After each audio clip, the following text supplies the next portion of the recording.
Good evening, 12s, and welcome to the Seahawks 360 podcast, where we look at the Seahawks from every angle every week. I'm Candace Higgins, I'm Tino Ganasius. and we are back to discuss a complete rebuild, it seems like, by the Seattle Seahawks. There, we are talking on the back of a lot of news that's come out lately since the combine. There's been the release of Tyler Lockett, there has been the trade request of DK Metcalf, and then there has been biggest news, which is the trade of Geno Smith to the Las Vegas Raiders. So, let's just start with the biggest one, the one that everybody's talking about, and the one that ultimately is going to affect the team the most. Tino, what was your reaction to the news that Geno Smith was traded? I was stunned. I was stunned. I did not expect it at all. I expected Gino to be the quarterback for the next year or two. We all knew there was going to have to be some different plan uh, a couple years from now, but we felt like we had this potential top five defense. You have a quarterback that I think, when surrounded with talent, can be a top eight quarterback in the NFL still, and a lot of a lot of opportunity and excitement, I think, around this team. Had they fixed, as we said, had they fixed the offensive line and done not a whole lot else going into this upcoming season, we would have thought this was probably a 12-5 team, right? 11-6, 12-5, even maybe 13-4, um, and contending for a potentially a Super Bowl. Now that's what we thought, and then he gets traded for a third round pick. And what that said to me immediately was John Schneider and Coach McDonald did not think Geno Smith was going to lead this team to the Super Bowl, right? Because you don't trade him if you think that that's possible. Could also mean that they didn't think they were going to be able to rebuild the offensive line quick enough, which I wouldn't agree with, but that could have been their conclusion, that Geno can't take us to the Super Bowl without a much better offensive line, and they don't know if they can do it. Also, I think with DK, I think DK has something to do with it, because trading DK for picks or a pick and drafting someone, even if it's a wide receiver, is not going to provide Geno with the same type of weapons as he would have had DK been on this team. So once the DK domino falls, I think you have to start looking at it differently. So I have to admit, I am disappointed. I'm all about a rebuild, right? In any sport, I enjoy that, tearing it down, building it back up, kind of in your vision. I'm all about it in any sport. I'm like, team, burn it down, rebuild it, number one pick. But I think they were too close with Geno to success to trade him specifically for a three. I get that that's his market and you wouldn't get much else, but that's part of why I wouldn't want to trade him in the first place. So we'll talk about what we think is going to happen next in a minute. But my initial reaction was that I was shocked, and that it's I think we're going to have a year or two of following this team and how it's building, but not necessarily successful. Which will be, I guess, success will be defined by how it's rebuilding and not by whether it's going to succeed in the playoffs. But we can get into that in a minute. Yeah, yeah, no, for sure. I'm with you. I was stunned as well because I listened to all the press conferences that happened, throughout the draft combine process Mhm. leading up to that. Coach McDonald, John Snyder, more than ever, really more than ever, they were confident about backing Geno, Mhm. about he's our guy. I see no reason why he's not the starter week one. Mhm. And that was very different language than what they'd used in the past. And so they just seemed like they were going to make a strong statement that this is who we're building around. And now he's gone. So I think that, and I know coach speak, right? I know GMs lie. I understand all of that. But I also feel like over the years, I've gotten a pretty good sense for John Snyder and when he's sort of filibustering and when he Right. genuinely is, telling the truth. So he was more intentional with his words, for example, with the Russell Wilson trade and saying Right. our intention is not to trade the quarterback and all these different things that you can go back and sort of say, okay, he was sort of filibustering. That was not the case here. Right. And I agree with you in the sense that my liking for Geno and my support in Geno aside, I think my number one question is just what is this team now, and what is the goal? Because it Hmm. seemed like a pivot Big in a one. way that seemed a little unnecessary. So I understand the argument Sure. that this team had been in a rut, right? That they had been 9, 10 win teams, really more 9 win teams, but you know, so it's in that same fringe contender status for some Hmm. time. I completely Hmm. understand that. I also understand you feel you want to do something to shake that up. I Hmm. just I don't think that I don't think it like you. I don't think it took much to get this team over the hump. I think when you have one really clear area that needs improvement, Right. I think that's one of the better places to be. And there's a team every year that makes a jump from fringe contender to contender. Or and really there's a team that makes a jump from bad to good and Right. playoff team every year. Right. And I see no reason why they had to do this move now. Right. If they had another year under a new offensive coordinator with attempts to fix the offensive line that still was, subpar or what have you, Right. then I can understand better. My takeaway, my thought, I don't know if you agree or disagree or no.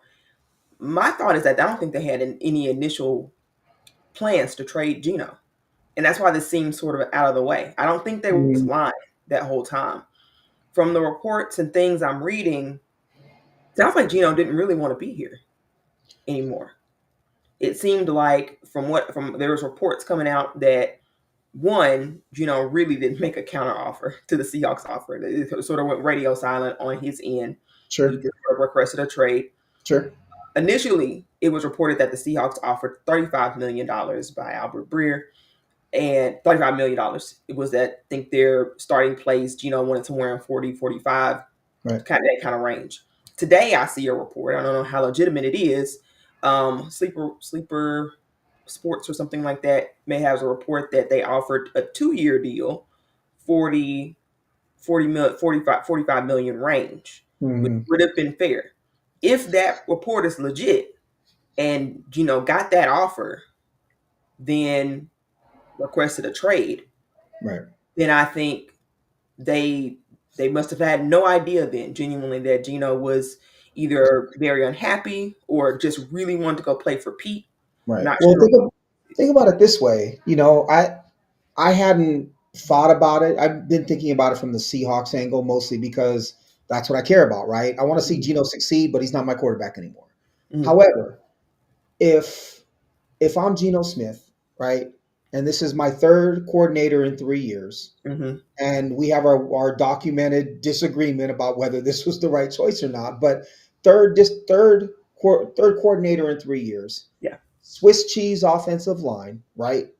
That's just leaking, just pass rushers all the time. He's under pressure all the time. A new coach who inherited him as the starter, right?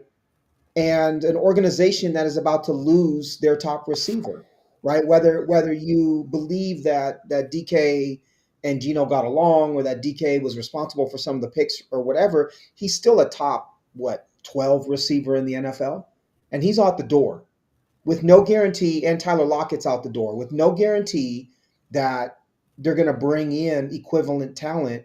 And even if they do, they're going to be young. So mhm, if I'm Gino and I have the opportunity to go play for Pete and make my money and leave Seattle, that has, again, bad offensive line, lack of tight end talent, lack of wide receiver talent if DK's out the door, and a coach who may not totally be bought into me, I can see it. I mhm, respect the fact too that he's not public about it, right? He's professional. mhm, And he probably, if that's true, he went about it in a specific way. I think you're right. As I think about it, as you bring that up, I would guess. So if we can move like a third of a step forward, yeah, right? And we look at the free agent class, right? mhm, Who can they sign? I've got obviously Sam Darnold's the one everybody's talking about. And right, then you have potentially Kirk Cousins getting cut. You have Jacoby Brissett, Justin Fields, who you'd have to build a specific type of offense around. Daniel Jones, Russell Wilson. I hope not. Gardner Minshew might get cut, Aaron Rodgers. None of these guys, including Sam Darnold and Kirk Cousins, are better than Geno Smith. None Yeah, of them. And I yeah, think for me, I'm definitive on that. People may argue Sam Darnold. I won't. I absolutely won't. The other I thing agree. with Darnold is you likely have to commit 2, 3, 4 years to him to get here, right? So I think you're right. I'm with you in that this had to have been a Geno play, not a Seahawks play, because the Seahawks aren't in a very good position for next year. We will get into 2 years from now in a moment. But for me, when I look at what's coming this next year, it's ugly. Yeah, It's ugly. Unless there's a deal for a quarterback, for an established quarterback out there, or you're trading up to pick Cam Ward. That's kind of the only, which I don't think is going to happen. That's mhm. kind of all I see, right? Otherwise, we're looking at 7-10, 6-11. Let's take steps in establishing, teaching fundamentals and establishing this team so that in 26, 27, and 28 we can compete. That's all I see. I don't know how else to look at this. What do you think?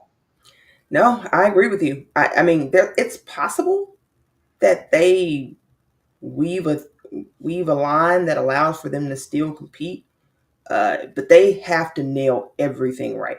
I Yep. mean, they have to hit on every free agent signing. They have to have a little luck, I think, come their way. They Right. have to hit on whatever quarterback decision they go for or go with this year. So many things have to go right to continue momentum from what I thought was a really strong first year. And despite the fan base's consternation about being stuck in the middle, Right. I think you saw real improvements in the right direction last season. I really do. I, This didn't feel like a stuck in the middle team to me. This felt like a exactly. team that was on its way to being good, right? Correct. This was a team that was on the ascent. And I also think there was an opportunity to go from a 10 to 15 top 10 to 15 quarterback who's very good but Mhm. getting older and bringing in a young player to transition in a way that I think the Seahawks could have been really good for a long time, right? Yes. And there could have been that overlap. And now you've gotten rid of all overlap unless you go out and sign a Cousins or one of those guys who doesn't excite me at all. No. Let me say one more thing real quick before we continue. You're gonna have to come find me in Walla Walla if they sign Aaron Rodgers because I ain't coming on this podcast because I will no longer be a Seahawks fan until he's gone. If I they agree. sign Aaron Rodgers, that's the one dude. You could sign Minshew. You could bring Wilson back. You could bring Daniel Jones back. I can't stand him either, but I Yeah, can't stand him as a player. Rodgers is a whole different story for me. So I I'm gonna agree. put that out there right now. If you sign Aaron Rodgers, we're gonna have to root for a different team for a couple of years. And I'm Seattle through and through, right? I'm born in 206. No Aaron Rodgers for me. Yeah, Um, I'm with you. but it's interesting because you look at this. My first thought is okay. Let me look at this quarterback class, which we'll cover on our next episode. Is there anyone who strikes me as someone who can take them to a Super Bowl eventually, right? And do they have the ammunition to move up to get a Cam Ward, a Shador Sanders, right? Jackson Dart is a pretty good quarterback out of Ole Miss. Jalen Milrow is an athletic quarterback from Alabama. Quinn Ewers played at Texas, was decent. But none of those guys are better than Geno Smith in 3 years, right? None of those guys are. And yes, you can make the case that they're going to have more money to spend other places, but I don't think that's the issue, Mhm. right? I think the issue is you just have to go find your quarterback. That quarterback doesn't exist in this class outside of, I'm a Cam Ward believer, but Cam Ward's going number one. Yeah. And so if whether it's Tennessee or Tennessee trading out, it costs way too much, right? It's whatever draft capital you get back from for DK. It's the third round that you got from the Raiders, and it's our first round pick to move up to one. Is that worth Cam Ward? I don't think so, unless you've scouted him and you truly believe he's a superstar. I don't think he is. I think there's potential, but Mhm. I don't think he's that guy. Now, if you want to go to it now, we can, or we can save it for a minute. But I believe they have their eye on the 2026 quarterback class, and I believe we will see this team do like almost tank unless they sign Darnold to like a 3-year deal. I can see this team tanking in a lot of ways next season to draft an Arch Manning, right? To draft a Nico Iamaleava, to draft a Drew Aller, to draft a Lenore Sellers. There are some elite talents coming up in this draft. Cade Klubnik was the number one quarterback in his class, right? Jackson Arnold was the number one or two quarterback. Garrett Nussmeier out of LSU can sling the ball. So there's some. Carson Beck was considered the number one pick potentially this in this draft, and he's now like number 10 next Yeah. to him, right? There is, especially Iamaleava and Manning, those guys are potential superstars. I think Manning is a superstar. Iamaleava, if you haven't watched him at Tennessee, he's a beanpole, but he can sling the rock and he's fast. So, in my opinion, if you had to ask me right now, what are the Seahawks going to do? I think they roll out, some kind of Daniel Jones, Jacoby Brissett. Maybe you draft some offensive linemen and you play this young offensive line that's terrible. You have the defense be really, really good and you lose 10-7 and 13-7 and those kinds of games. You get a high draft pick and you try to go after a Manning or Iamaleava. That's what I would do if I was in this position, right? What I wouldn't do is trade all your assets for Ward or Sanders. And what I certainly wouldn't do is go sign one of these quarterbacks for more than 1 year, unless it's some kind of BS contract where you can void the next 2 years or something like that. If they go out and sign Darnold to a 3-4 year deal, I'm gonna be angry. I'm gonna be angry. And I get that they may think that that's Geno's equivalent, but I'm not a believer in any of those names that I mentioned that are available in this year's free agent class. I lean in your direction. I'll be honest. I'm not going to be angry if they sign Sam Darnold because of all the points I listed with Geno Smith, and that is, I believe in this roster and I believe in its potential and I believe where it could go. But I also would just like for them to embrace the process of, like you said, the upside swing. Go for one of those elite talents, given the circumstances that have happened before you, assuming that this was Geno's decision and that it was out of their control. Mm-hmm. Take the opportunity and make the best out of it. I'm going to tell you why I don't think that's going to happen. I'm going to try to mentally prepare you for the Sam Darnold move because I think that's where they're going to go, even though I can't say I'm on board with it. I know the Kubiak connection. I already know that part. That part grosses me No, out too. no, actually, it has nothing to do with it. This is Okay. it's going to seem unrelated, but to me, I think it's very related. They just re-signed Jan Reed Right. to a 3-year deal, I think. Yep. Yep.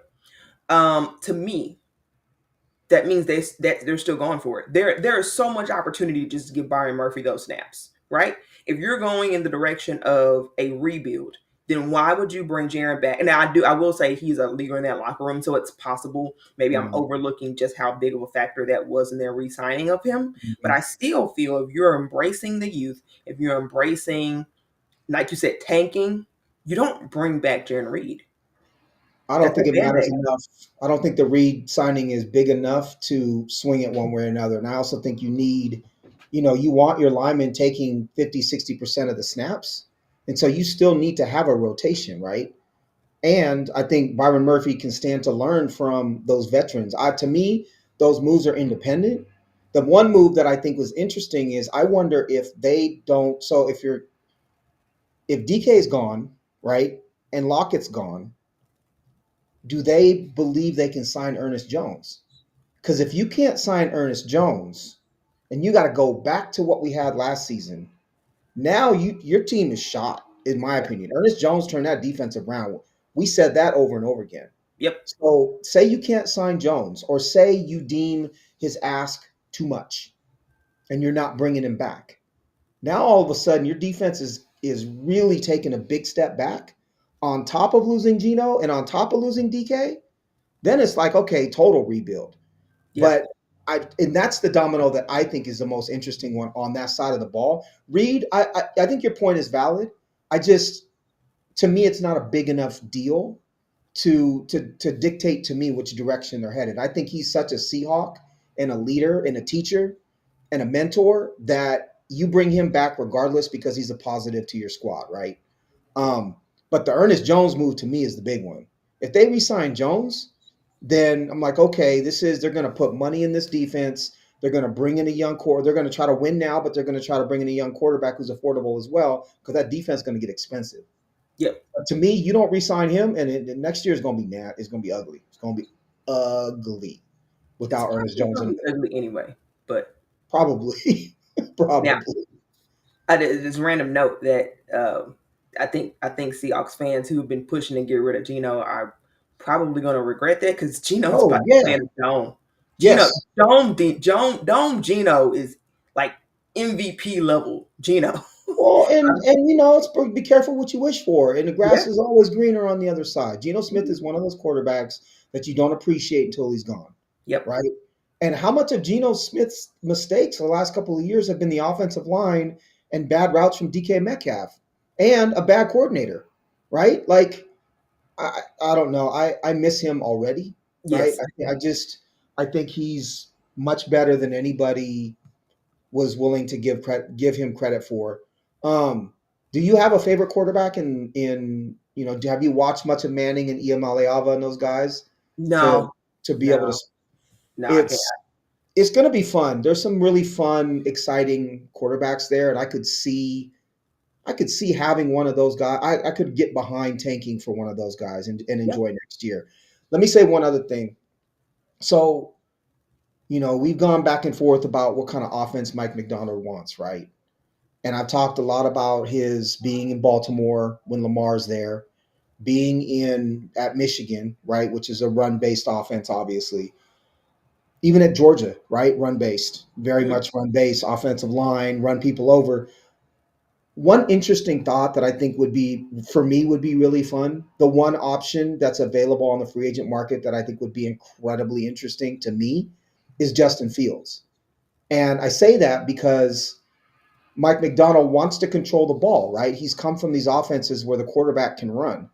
And I think Fields is still more talented than people are willing to give him credit for.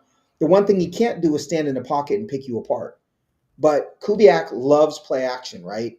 He loves bootlegs. He loves, kind of misdirection. And that's how you get receivers open for a quarterback that isn't great in the pocket is you got to create greater separation or space through scheme. And I think Fields is when he was at his peak in Chicago, he put up darn near 1,000 yards on the ground and was an effective quarterback without having to pass the ball all that much. Now that's predicated on the Seahawks rebuilding this offensive line quickly, and I don't know if that can happen. Right. But to me, that's more interesting than a Cousins. That's more interesting than a Darnold trying to zig when everyone else is zagging and doing something kind of different and interesting. I think that would be fun for me. And I don't think it would be a bad direction to go. Now, if you did that and you rebuilt your offense in that vein, then you probably would have to draft a quarterback eventually who was a dual threat like Fields to have continuity and scheme. But to me, that's the one quarterback that I think would be kind of interesting and give them a shot at something a little bit different. But outside of that, especially Cousins. Cousins, I put is like he's like Rogers light as far as I'm concerned. I don't like I don't like me any Kirk Cousins either. I don't like anybody. I gotta be honest. I don't like anybody. I don't love Justin Fields. I do. I think all of your points are valid. Mm-hmm. So at this point, right, you're picking from lesser evils, right? And if Mm-hmm. that's the case, then I'm fine with that. You roll with that logic. You can talk yourself into it. I Sure. agree with you, but I think I'd have to talk myself into any decision, frankly, that they're going Right. to make at this point. Right. Um, it's here's an interesting question, and it's one I don't know if you've thought about it or not, but Mm. here's what does concern me at this point about Mike McDonald as a coach. I picked up on it last year, and Mm. I mentioned it a little bit. It seems like he definitely wasn't connected with the offense to start the year. That was for sure. I think it improved, especially as Ryan Grubb struggled throughout the Mm. year. But I am a little worried. It could just be a one-off thing, right? It could just be new coach. You got to get new guys in with your mindset. Pete did have had a ton of turnover, right? When he first became coach, but those first 2-3 years, there was a lot of turnover. So it could just be that. Sure. My concern would be that he struggles to connect with offensive players, particularly offensive players of high magnitude. You But now have your quarterback and your top two. Well, Tyler Lockett was a cap decision, but nevertheless, you have your quarterback and your top two wide receivers no longer here. One of which has said he just doesn't want to be here. Your mhm, quarterback, which we think just didn't want to be here anymore. Is that going to be an ongoing issue for Mike Macdonald long term? Is it a 1 year thing where he just had a really big learning curve that he can get better at? It's something I'm wondering because, you know, guys don't want to be here right now. And that is a concern to me. I don't think it's a McDonald personality issue. I think in DK's case, he wants to be somewhere that's warm and he wants to get paid a certain number. And I don't think Seattle's not warm and they're not paying him the number he wants. And I think it came down to a money thing with DK. They're not giving him what he wants. They're not paying him like a top five receiver, so he's going to try to go where he can. And I think with Geno, I think a lot of it has to do with Pete, and I think a lot of it has to do with the like he's loyal to Pete. People are loyal to people, right? And I think that's huge. I don't know if that's a reflection on Mike McDonald as much as it is the reflection on how intensive bonds Pete Carroll builds with his players, right? You talk to Marshawn and any of those guys, and they'll say the same thing. And he gave Geno his shot. Right. Geno was probably annoyed too with the bad offensive line, like I said. So I don't know if that's a connection with Coach McDonald or just kind of circumstance. I would err on the side of circumstance myself. Um, I do think though. I also think that they want to have a certain type of offense, and your quarterback and your wide receiver probably aren't going to be the ones that are going to be uber excited about the type of offense Coach McDonald wants to run. Right? It's not exciting. It's not going to be fast break. It's not going to put up huge numbers. And so do you want to be a play action type quarterback that's not going to throw the ball that much and a receiver who's not going to get that many targets? Probably not, because you're not going to get paid if you don't get that. So that's the direction I would go. The other thing I would say is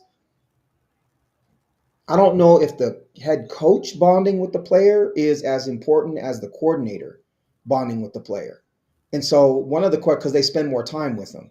So Right. my question might be, you know, was Grubb from all accounts, Ryan Grubb was pretty good at connecting with his players, right? Um, I wonder if, but that didn't help him on the field.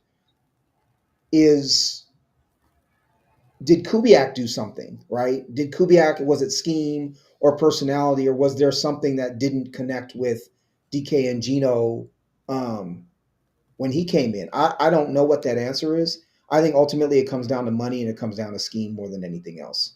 And really, it's probably about money with both of them. And the Seahawks can say what they want to say. I don't think they're too worried that either of them are gone, right? I think they're surprised that Geno wanted to be traded, but I don't think that they're going to cry too much over it moving forward because now they get to put, of course, McDonald gets to put his stamp on everything. I think they should be worried. I That's do all. too. No, I do I too. think they I'm should be there with worried. you. I think If it matters. I think it matters because you no longer have anyone really, other than I guess Jay is saying, in terms of star power to market to a fan base that was waning in terms of attendance to begin with, that was beginning to have more of I don't, away fans. I think that matters, man. I do. I think we would like to say it doesn't matter. It matters matters in to what the matters owners. in what sense though? Like I don't know. So, Entertainment value, which but matters. how does that matter for the Seahawks to their Well, success? from the business side, I think it matters a great deal. But they're not going to draw. What is it, 55,000 or something like that? They're not drawing 20,000 to a game. People are going to go if those tickets get depressed. The price, people are going to go who haven't been able to go before. Also, are people still going to, not to get too into it, but are people going to go at the prices they're at right now, given the current situation? I think Yeah, that's as much of an impact as anything. But I don't know. I don't know that they care. I wouldn't care if I was John Schneider. I could care less if the fans liked what I was doing or not. I'd be like, you spend 30 minutes of your time studying this team at most per day. My entire 12 hours a day is wrapped up in making this team good, right? I'm the expert, not you. That's what I would say. But it's, I think obviously ownership wants them to put out a good product. Correct. And I think they could still put out an exciting product. It might not be good, but they could still put out an exciting product without being great next year. Ultimately, to me, if they're building towards a Super Bowl and I can see the vision, I don't care if they're good next year or not.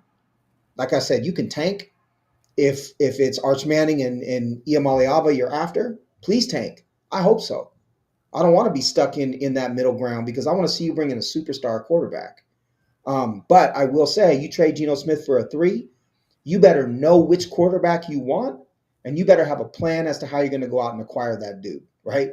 Even if it's in 26. Because without a plan at quarterback, you don't have anything. And That's I a fear they may not have anything. I mean, that it's there are a lot of ways, more scenarios point to it getting grim than not. I agree. And I'm really wondering, you know, is John's seat hot at this point? I think we're beginning to. I've never really been and a get rid of John Snyder person. I tended Mhm. to stand by him despite some of his bad decisions. I Mhm. think overall he's a very quality GM. Mhm. Um, and yes, maybe some people can get better. I mean, obviously you can get better, but I mean you can get better, I guess, in terms of GM. Obviously, the people who win the Super Bowls are better. But outside of people who won Super Bowls, I think it's hard to argue that anyone else is like is better than John Right. Snyder, honestly. Like unless they pulled off doing the whole thing, which John has, it's just been a long time, right? And so we're Right. saying, can he do it again? Is really the question. I wonder. I wonder just the dynamics now in terms of what his job looks like. Yeah. I he's won us. So for me, if you win a Super Bowl, that matters a ton, right? And Right. I get that it was what 10 years ago, darn near Mhm. 10 years ago already. Yep. But when I look at this team, I just see a lot of talent, right? I think his ability, he hasn't been perfect, but I think he's acquired a ton of talent. This team still has a ton of talent. We may not love K9 and we may not love JSN. I don't personally, but I think they're both above average players at their position. Mhm. And that's worth something, right? I think you look at the defense and there's a talent across the board on this defense.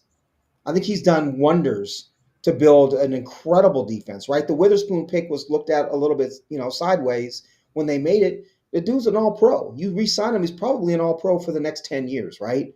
Reek Woolen in the fifth, Boye Mafe in the second, the trade for Jones, right? Tyrese Knight in the fourth, trading for Leonard Williams. I think up and down, and this is just currently, right? I think he's made a ton of great moves across the board, and no GM is going to be perfect. Everybody wants the perfect GM who's always going to make the right decision, and I don't know.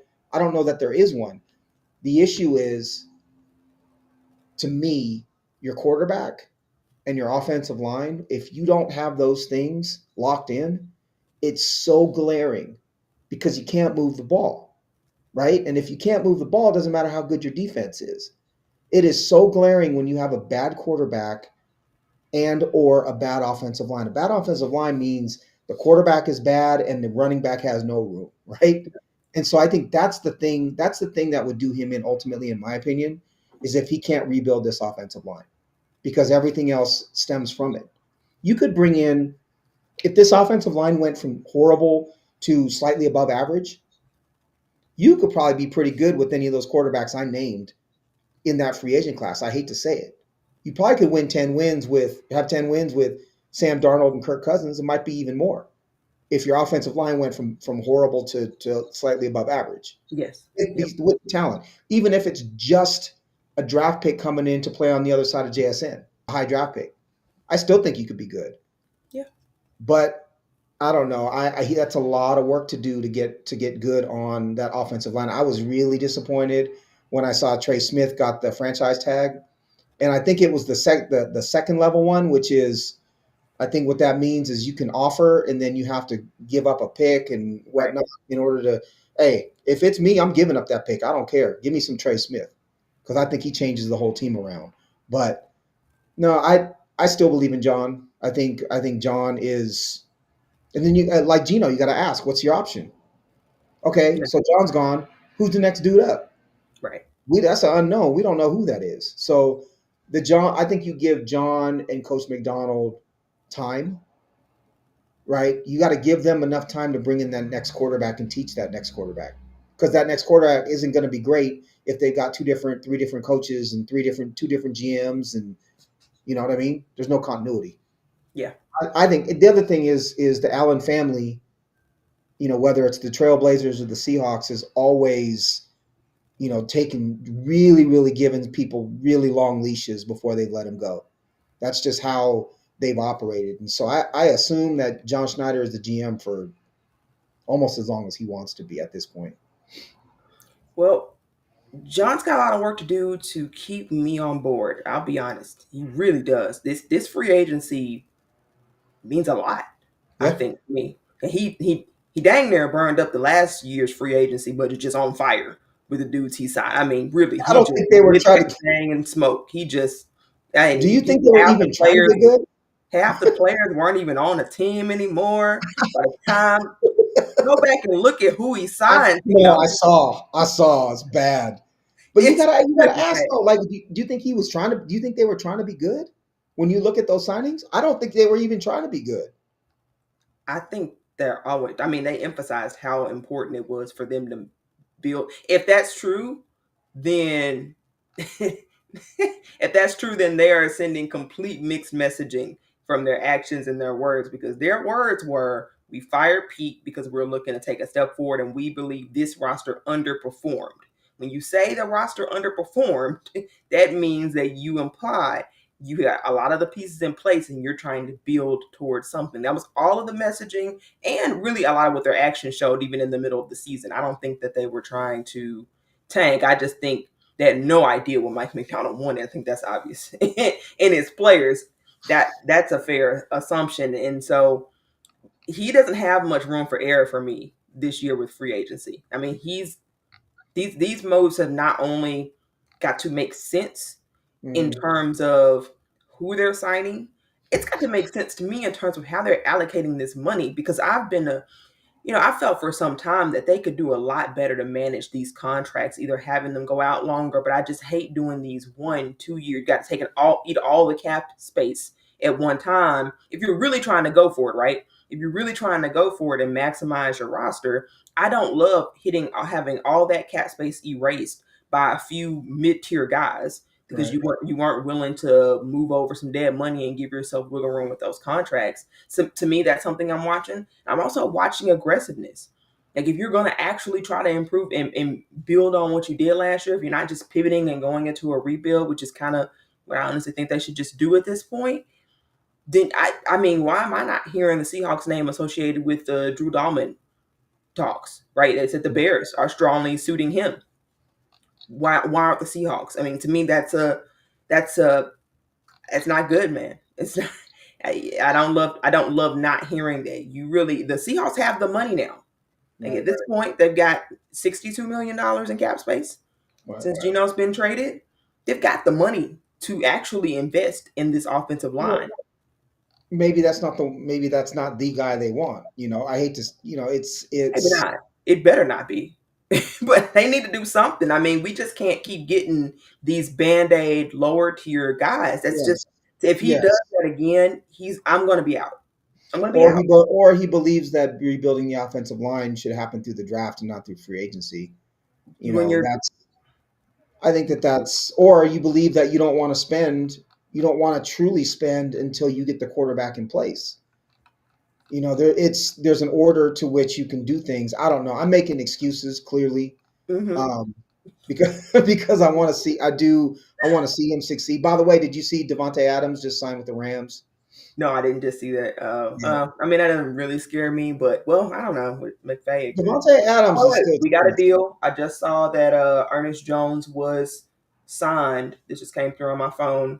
Breaking news. You're hold up. Yeah, NFL.com as we speak. Agree. Yes, Seahawks agreed, and Ernest Jones agreed to a 3 year, $33 million extension. So that's Man, done.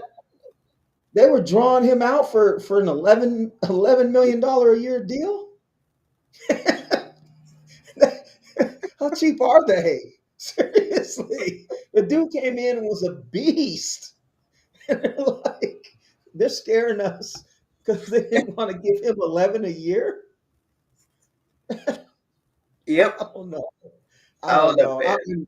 I'm thankful. I'm thankful that they signed him. I think that that's, re-signing Jaron Reed. I love too. I think they're going to continue to build through this defense, but I expected that number to be a heck of a lot bigger than 11 per year. The way that he played, I'm stunned. That's a great deal for the Seahawks. It Yes, it is is. interesting too that now that the Geno money is freed up, that they're going out and re-signing dudes, right? Yes. Literally the next couple of days right after Geno's traded, Jaron Reed signs an extension, Ernest Jones signs an extension. I think to me that also means they're probably not going after the highest price free agent, which would be Sam Darnold, right?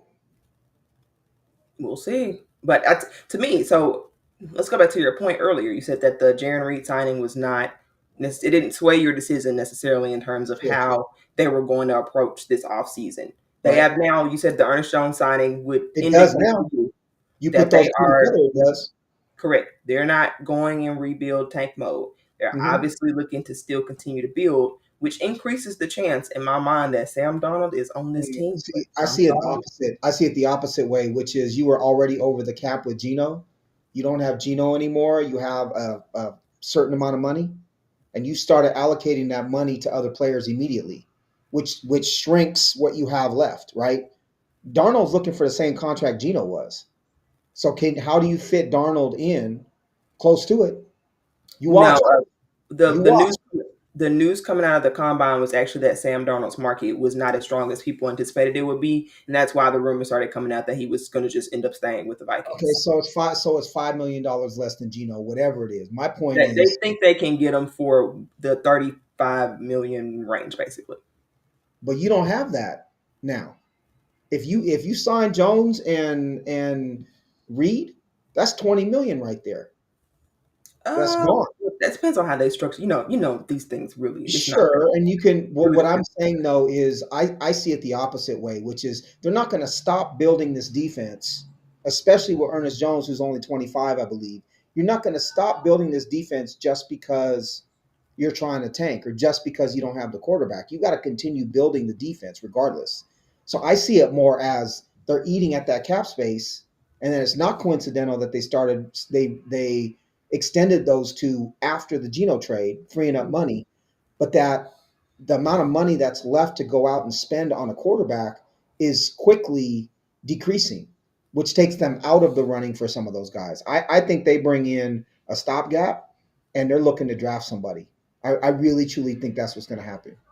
Maybe. Which I, is I I don't feel passionate either way. I can't really. that's I do. That's my option. I want to see them go out and get a young, exciting quarterback at the top of the draft in 26, believing that guy can win immediately, right?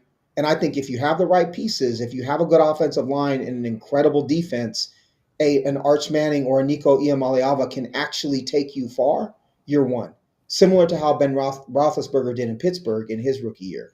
If the other pieces surrounding are locked in, I'd that's what I agree hope. with you, but that means they've got to. I don't believe that you can have that young of an offensive line of particularly offensive line picks that weren't drafted high and Right. then expect that that's what's going to get your offensive line over the top when you've been trying that same strategy for literally like 10 years. I believe if that's the case, if you're right, then they have got to then spend money in the trenches on the offensive side. I Yes. am I am excited to have Jaron Reed back. I'm excited to have Ernest Jones back, especially. I think that's great for the defense and what it means.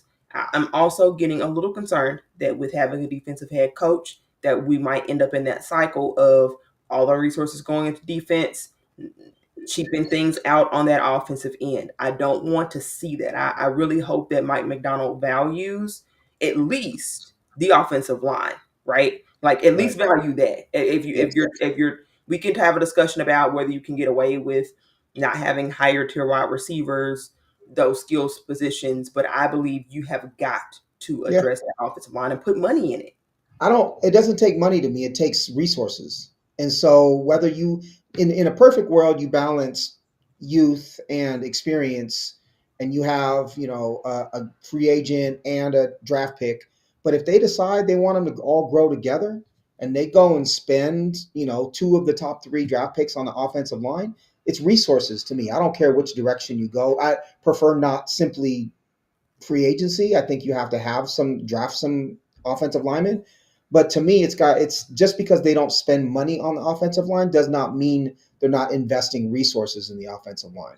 If they use their first round pick, which a lot of people are thinking on, like a Tyler Booker out of Alabama or the dude out of Missouri, he's probably going to go too high now. Like, that's resources. That's a more valuable than paying somebody 25 million, as far as I'm concerned, using that first round pick, because it's a player who's talented and is coming in at a cheap contract, right? Versus the high contract. So if they don't spend and they don't see the player that they really truly want, or they can't get that player to come to Seattle, because I think they have to overpay to get someone to come to Seattle typically, I'm okay with that. That's not an indictment of John Schneider to me, if they can't go out and sign a top offensive lineman. Now, if they don't sign a top offensive lineman and they don't use high picks on the offensive line, then it's time to criticize him. Then it's time to really ask questions whether he should be here or not. I think they've got to put at least you got to get at least one signing in here, particularly if you're talking about the strategy where you're going to get your quarterback in 26. I think you've got to fix the offensive line this offseason. I think you got to at least get some, so that way you got some continuity going into 26 In a for your new perfect world, quarterback. yes. In a perfect world, yes. All I'm saying is, just because you're not in on Drew Dalman doesn't mean, or you don't sign, a Zach Martin or whomever. I know he retired, but somebody like that doesn't mean you're not focused and trying to rebuild it. There are multiple ways to rebuild the offensive line than just free agency, is what I'm saying. We'll see. I don't know. In general, I agree with you, but I'd love to, because I've seen them do this so much. I need to see something new, something Yeah, different, a you different know, approach. hey, I'm team use every draft pick on the offensive line and spend every dollar on the offensive line. That's I'm all about it, right? I'm all about it. You use your seventh round pick on a running back, and everything else is, what is that? Oh, Adams to the Rams. Yep, I said so. Steve O put Adams to the Rams. Yep, we mentioned it. Then I saw the news for Sergeant also put it in the chat as well. Yep. Shout out to you guys for Yes. watching live, participating. But he mentioned that signing, so I forgot all about Devontae Adams to the Rams because Right. I heard more about what's happening with our team. But I mean, I think it could be interesting. I mean, if anybody's going to get the best out of Devontae Adams, obviously, I think it's going to be Sean McVay. Right. Um, it doesn't scare me per se, Right. but that's not to say that it can't get scary, Right. especially given that Well, the Rams keep doing. The Rams are building in a way that I wish the Seahawks would. Adams is a better player, I think, at this point than Cup is, because Cup's Yeah, breaking down, right? right. And so you're coupling Adams with Nakua. That's a dynamite, Yeah, for that scheme. yeah. That is a absolutely dynamite pairing. And does it scare me? It's the same Rams, right? The Rams with a healthy Cup and Nakua is the same thing as Adams and Nakua, in my opinion. That's fair. Um, Now, was I looking forward to Cup not being there and them having Nakua and nothing else? Absolutely, I was. Also, they've got an aging Matt Stafford, so we'll see what that team is more about. Again, is their offensive line going to continue to play well, and can they build around Jared Verse? Right, Jared Verse is an outstanding defensive end. Can they continue to build that defense around him? So, like you said, I don't think Adams puts them over the top, but I think it's a very, very smart move. Very Yep, smart move. Would I yep. have liked to see him as a Seahawk? For sure. I like how Yes. they're building their team. I hate this. You hate to be envious of a division rival, but the Rams have done a really good job of building that offensive line back up when they need to, or filling in whenever they are deficient in something. They find a way to fill those holes, and we know that they took a super aggressive approach in order to get to the Super Bowl. Right. But even now that they're not taking that same approach, they're being aggressive and measured at the same time in a way that I really wish John Snyder would, you know, Well, take they're from. they're proactive, right? Yeah, And I think what a lot of fan bases want to see is a proactive front office. They yes, identify what they need and they go get it. And it is that's an impressive thing to do. I also would say it's probably not hard to recruit players to LA to play in that stadium, that's fair. on that team, and so it's probably a little easier. And Yeah, they've been known to pay players really well and sacrifice draft picks and whatnot in order to acquire them. Right? You remember Jalen Ramsey and right. some of the others. So I don't know. I don't know if they're playing with the same variables as some of the other teams, but it's smart. Yeah, It's smart. I'm just focused on the fact that they re-signed Ernest Jones. yeah, That was I starting to agree. make me nervous. I'm very thankful that the Seahawks re-signed Ernest Jones. Very thankful. Sajan is reporting, or I don't think he's reporting, but No, he said oh apparently the no, word on the street is that they have no. contacted Aaron Rodgers. Um, yeah, guys, I really hope that doesn't happen because I do think Series. We won't have a podcast. We won't have a podcast, man. Hey, Eisen can step in for me until Aaron Rodgers is gone. Man, I'm trying to find right now. I want to find what picks the Seahawks have. I don't know if you know off the top of your head what they have No, going into the draft. This is Coach, a very good offensive line draft, yes, it which is. I'm super excited about for the Seahawks' sake. Man, how come I thought I just had it here? Hold on.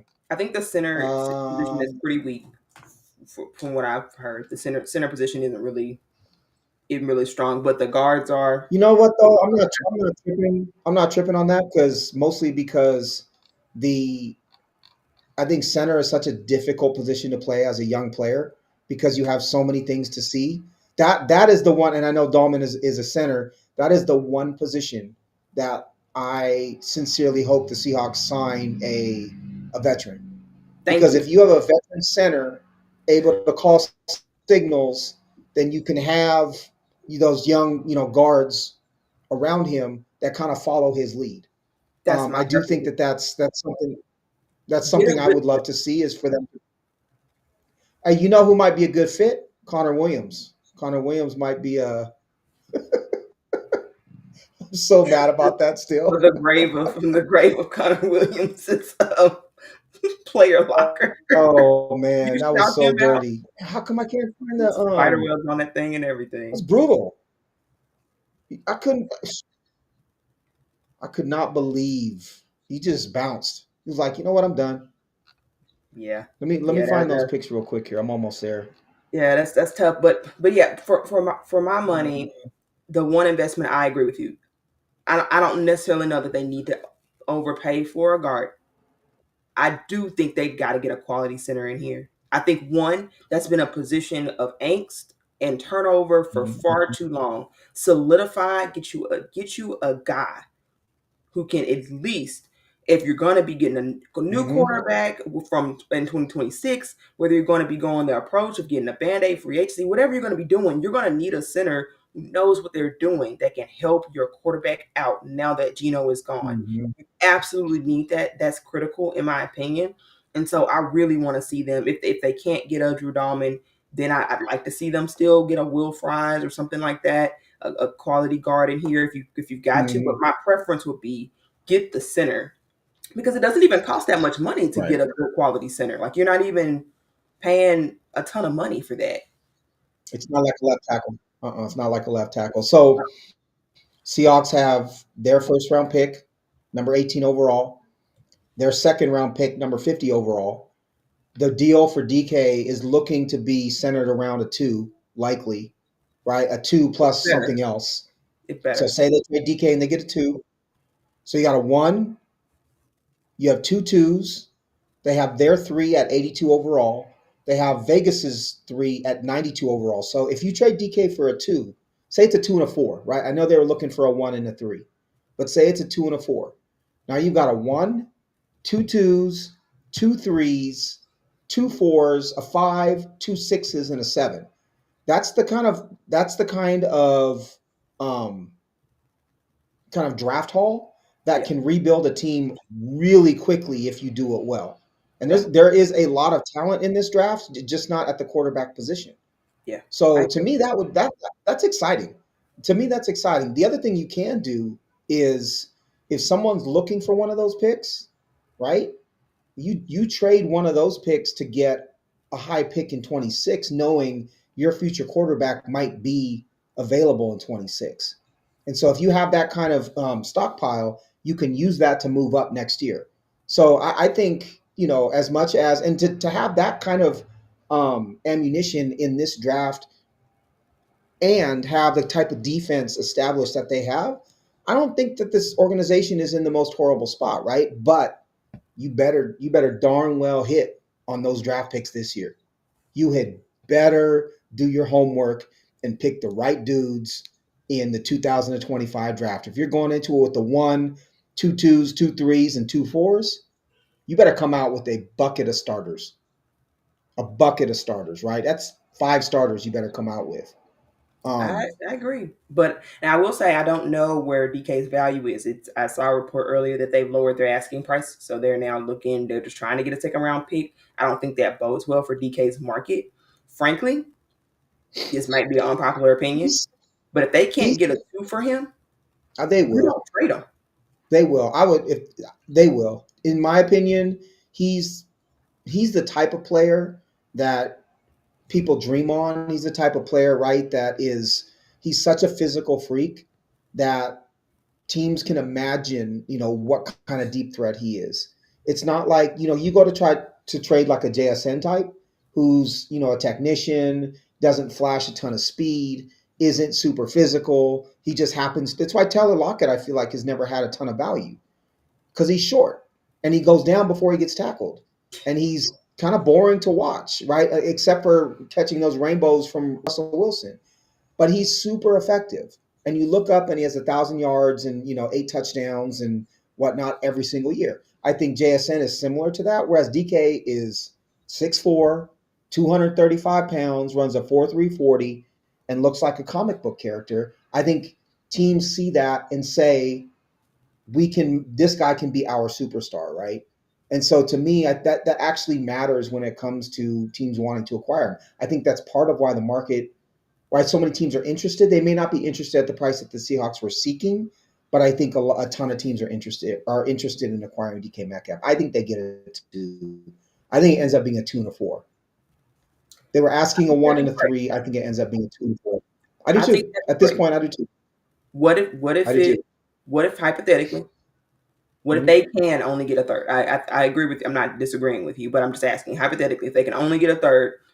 Do you trade him and keep him even though do you keep him even though he'd be unhappy? Plan that No, last year of his deal out and get a comp pick, or do you no, trade him anyway for the third? unless you think there's a sliver of hope that he will resign and you want him to resign. No, I think if there's no Gino and you're gonna have to redo this thing anyways, I think you trade him for a three. Now, here's another question for you though. Do you take a Leonard Williams, right, who is what, 28, 29 now? And and essentially, I think he was named a Pro Bowl alternate, but was very much a Pro Bowler and potentially a first team All Pro. He should have been. Yes. Is he going to be good by the time the Seahawks are competing for a Super Bowl? That's a great question. And, and if he's not, do you hold on to him or do you capitalize on how great he's been over the last year and a half or so for the Seahawks and go get more draft capital? That's a great question. I To think me, that's an honest question because it's a big, because that's a big number. I don't know exactly what he makes, but it's a big number. But I do think he would be incredibly valuable on the trade market. Incredibly valuable, as disruptive as he was up the middle. He's 30, right? You're talking about a 30-year-old who's going to be 32, 33 by the time he'll be 31 in June. So by the time the Seahawks are competitive again, let's say 2 years from now, he's third. Leonard Williams is 33 years old. Me, and you've got Byron Murphy and you've got Jaron Reed. If it's me, I'm dealing. If Gino's gone and DK's gone, I'm dealing Leonard Williams too.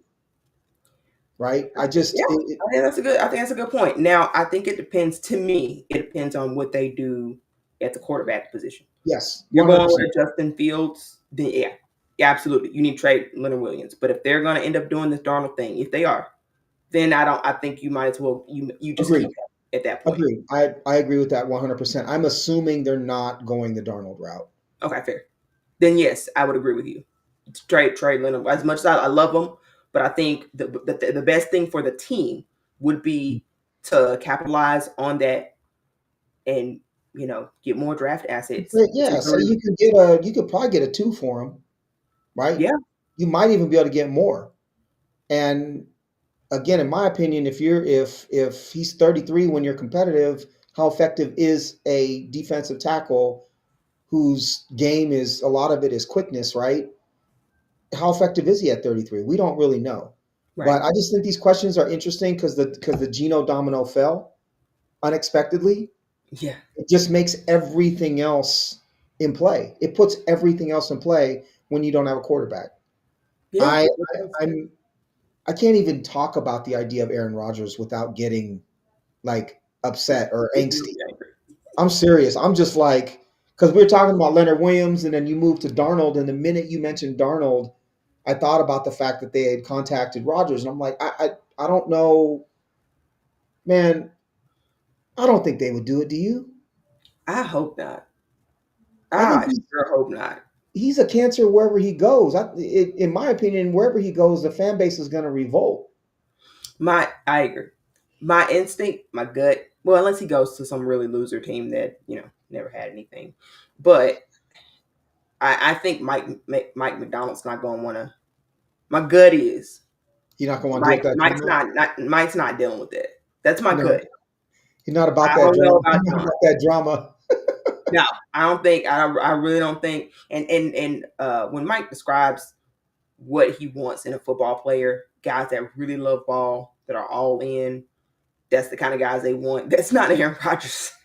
You can't get more opposite than that than Aaron Rodgers at this point. And so ultimately, I lean no. That even if they're a little bit flirting with the idea, I don't think it'll happen because I Right. think Mike would really kind of veto that. I mean, if they give him the power to, I'm sure they would. They want the coach to, he's got to coach the team. Right. So you'd want the coach to be Well, on board with the quarterback decision.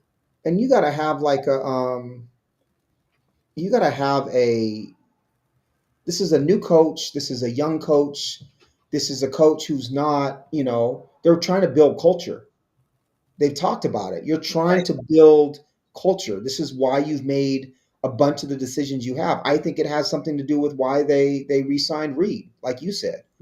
I think they're very cognizant of the type of attitude and culture that they want. You do not bring in Aaron Rodgers if you're talking about building culture. You just don't, right? Maybe 15 years ago. But to bring in an arrogant 40-plus-year-old quarterback whose physical skills have completely deteriorated, who could completely take your fan base, pour gas on it, and light it on fire in a 10-second blurb on ESPN, of which he has time regularly, does not make sense if you're trying to rebuild team culture. It just doesn't. I would be stunned. I'd be stunned. I would be, am I going to remain a Seahawks fan? Yes. Am I going to watch the games? Yes. But reluctantly. I got a buddy Matt Whitlock, who is a professor at Seattle U, but he's a Browns fan. And he's been a Browns fan like his entire life. Hardcore, like going to the Browns backer, back when God, what was it called? There's a spot with a bunch of TVs down by the water in Seattle by Lake Union before Amazon came in. But they used to all gather there every Sunday to watch the Browns games, right? And he went religiously. And then they traded for Deshaun Watson, and he was like, I can't do it. Yeah. He's like, I can't do it. I'm not with it. I can't do it. That's not, I can't do it.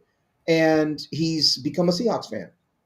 And he said if the Browns draft Cam Ward, then he may go back that direction. I think he misses rooting for the Browns, right? He grew up with it. He's not from Cleveland, but that's just his team. We joke about Bernie Kosar all the time, and Kevin Mack and Webster Slaughter and all those old school dudes.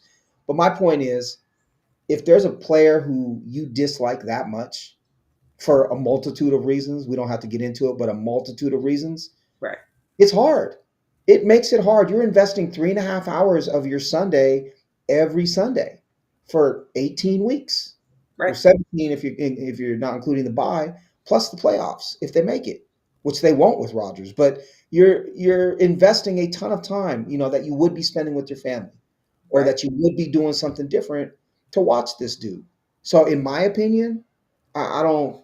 I'm not with it, right? And then I'm being serious now. Like I know I joke a lot, but I'm being serious. I'm not with it. It's not. That's not my thing. And I think a lot of people would say the same. There's some Yes. people that might celebrate it, but a lot of people would say the same. So Seahawks, I know you don't listen to our Seahawks 360 podcast yet, but I will tell you right now, you're gonna be losing some folks if you go sign Aaron Rodgers. I'm just saying 100%. that. 100%. Yeah, man, there's still a lot more to get into. I mean, it's hard to just have this be the end of the, Mhm. this conversation completely, but I think that covers a lot of the angles, at least that are sort of top of mind for me. Yes. Definitely have a fresh eye when we approach our quarterback. Our next episode, we're getting into quarterbacks and wide Oh, me. receivers, which can't be more relevant now Right. than it Right. is right now. Unfortunately, this draft class is for quarterbacks what it is, but interesting wide receiver prospects for sure. And so Mhm. we'll get into some of those things our next episode. Anything else that come to mind, Tino, before we close out? Not really.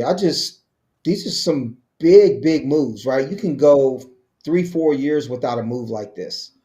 And now we've got two of them really back to back, plus the two defensive signings, which I think are really important, right? Really important, especially Jones to the next 3, 4 years of this team. I know it's a 3-year contract, but their commitment to him is a big deal. So no, I think it's important for us to continue to talk about it and try to be as objective as we can. I think we do a good job of doing that. I don't have a whole lot to add other than, man, fix that offensive line and we'll go from there.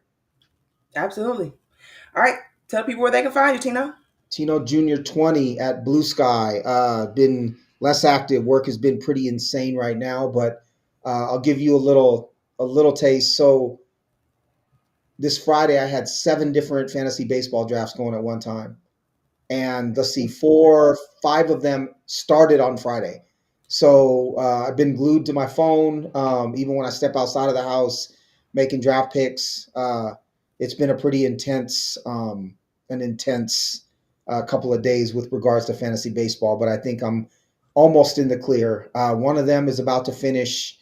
Two of them are about to finish. The others are kind of more slow drafts that are going to continue. But yeah, 7 fantasy drafts on Friday was a bit much. It's a good Okay. time. Yeah, that for sure. Definitely. All right. Be sure to follow the show at Seahawks 360 Pod if you are on X or Twitter. If you are on Blue Sky, please follow us at Seahawks 360. We plan on having more content to come at you, especially as we ramp up for the draft. So be on the lookout for that. Like I said, up next, wide receivers and quarterbacks. In the meantime, we appreciate you guys listening. Give us a like or a follow if you're listening on YouTube. Subscribe. Please share the podcast. Trying to get our names out there, get more people listening. It's an interesting time for sure to be a Seahawks fan. So make sure to Mhm. share as we break down all of the interesting news coming in. In the meantime, that's all the time we have for today. That's it. We're out. Go Hawks.